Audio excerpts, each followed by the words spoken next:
rêve d'enfant. Ce matin, je me suis réveillé avec des étoiles plein les yeux. J'ai fait un rêve incroyable, le plus beau de tous. J'ai fermé les paupières très fort pour ne rien oublier et je me suis souvenu de tout. Mon lit s'était transformé en un grand vaisseau spatial et mon pyjama en une combinaison d'astronaute. La nuit était mon terrain de jeu, un immense océan noir parsemé de diamants scintillants. J'étais prêt pour l'aventure la plus folle, un voyage au cœur de la galaxie.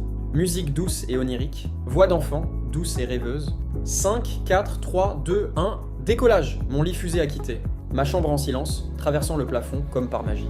Dehors, ce n'était plus la ville, mais un tapis d'étoiles, scintillantes, à perte de vue. J'ai tendu la main et j'ai eu l'impression de pouvoir les toucher du bout des doigts. Elles clignotaient, comme pour me saluer, des petites lanternes suspendues dans l'infini. Ma fusée glissait entre elles, laissant derrière elle une fine traînée de poussière d'or. Le silence de l'espace n'était pas effrayant. Il était apaisant, comme une berceuse chantée par l'univers tout entier. Soudain, le spectacle a commencé.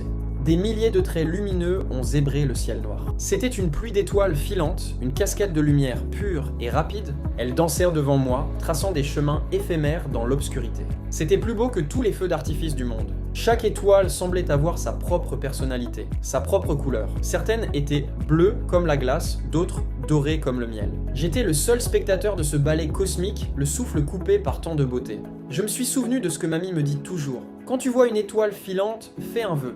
Alors, au milieu de cette pluie magique, j'ai fermé les yeux très fort. Je n'ai pas demandé un nouveau jouet, ni des bonbons. J'ai fait un vœu secret, un vœu pour que la magie de ce rêve ne s'arrête jamais, pour pouvoir explorer l'univers encore et encore. J'ai senti une chaleur douce dans mon cœur, comme si l'univers avait entendu ma demande et me promettait de la garder précieusement. Mon voyage a continué, j'ai survolé des planètes que je n'avais jamais vues dans mes livres. Une planète toute rose, recouverte de forêts de sucre d'orge. Une autre, d'un vert émeraude, avec des rivières qui scintillaient comme des bijoux. Sur cette planète verte, j'ai vu des créatures étranges et merveilleuses. Elles ressemblaient à de gentils lapins avec des ailes de papillons.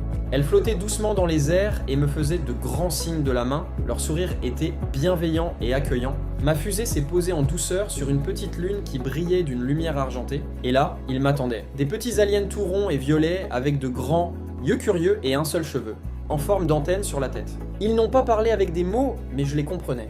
Nous avons joué à cache-cache derrière les cratères et fait des courses en apesanteur. Ils flottaient et riaient en faisant de petites bulles sonores. C'était une rencontre magique, remplie de jeux et de rires partagés sous le regard bienveillant des étoiles. Puis, doucement, ma fusée a repris le chemin du retour. J'ai dit au revoir à mes nouveaux amis et aux planètes colorées. Le voyage retour était plus calme, comme une douce descente vers le monde réel. Je me suis réveillé dans mon lit, le soleil filtrait déjà à travers les rideaux. Le rêve était terminé, mais il était gravé dans mon cœur.